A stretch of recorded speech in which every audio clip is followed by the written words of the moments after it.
Assalamualaikum Sobat Muslim. Nabi Musa merupakan salah seorang nabi yang berasal dari Bani Israel. Nabi Musa lahir di Mesir pada masa pemerintahan Raja Fir'aun.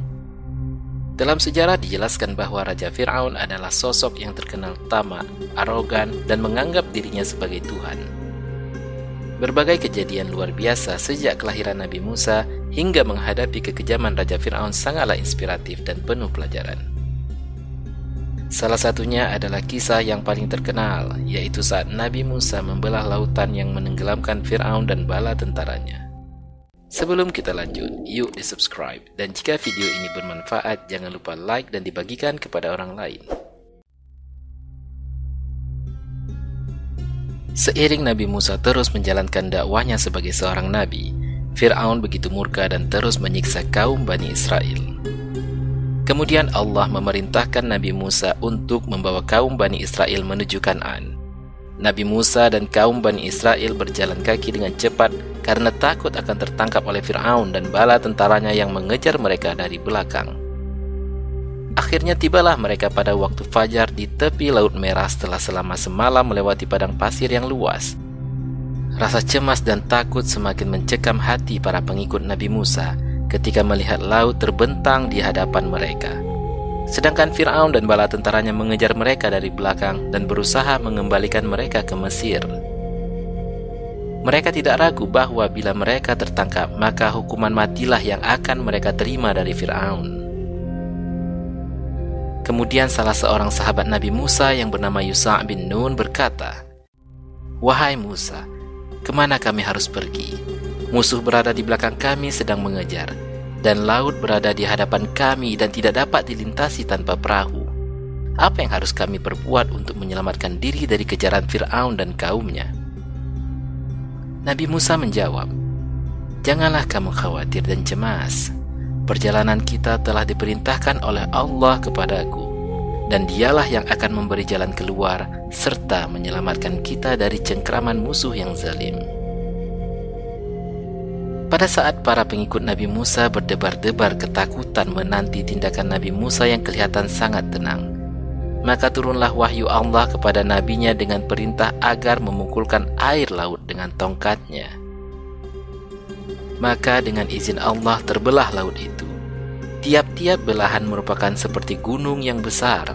Di antara kedua belahan air laut itu terbentang dasar laut yang sudah mengering. Segera di bawah pimpinan Nabi Musa dilewatilah oleh kaum Bani Israel menuju ke tepi timurnya. Setelah mereka berada di tepi timur dalam keadaan selamat, terlihatlah oleh mereka Fir'aun dan bala tentaranya menyusuri jalan yang sudah terbuka di antara dua belah gunung air itu.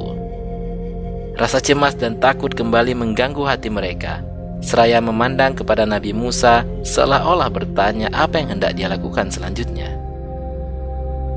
Pada saat itu Nabi Musa telah diilhamkan oleh Allah agar tenang menanti Fir'aun dan bala tentaranya turun semuanya ke dasar laut. Berkatalah Fir'aun kepada kaumnya tatkala melihat jalan terbuka bagi mereka di antara dua belah gunung air itu, "Lihat bagaimana lautan terbelah menjadi dua, memberi jalan kepada kami untuk mengejar orang-orang yang melarikan diri itu. Mereka mengira bahwa mereka akan dapat melepaskan dari kejaran dan hukumanku. Mereka tidak mengetahui bahwa perintahku berlaku dan ditaati oleh laut, jangankan manusia. Tidakkah ini semua membuktikan bahwa aku adalah yang berkuasa dan yang harus disembah olehmu?" Maka dengan rasa bangga dan sikap sombongnya turunlah Fir'aun dan bala tentaranya ke laut yang sudah mengering itu untuk menyusul Musa dan Bani Israel yang sudah berada di tepi timur. Setelah Fir'aun dan bala tentaranya berada di tengah-tengah lautan yang membelah itu, jauh dari kedua tepinya, tibalah perintah Allah untuk kembalilah air yang menggunung itu menutupi jalur jalan yang terbuka, di mana Fir'aun dengan sombongnya sedang memimpin barisan tentaranya mengejar Musa dan Bani Israel. Terpendamlah mereka hidup-hidup di dalam perut laut, dan berakhirlah riwayat hidup Fir'aun dan kaumnya. Pada detik-detik akhir hayatnya, seraya berjuang untuk menyelamatkan diri dari maut yang sudah berada di depan matanya, berkatalah Fir'aun sebagaimana yang diabadikan dalam Al-Quran.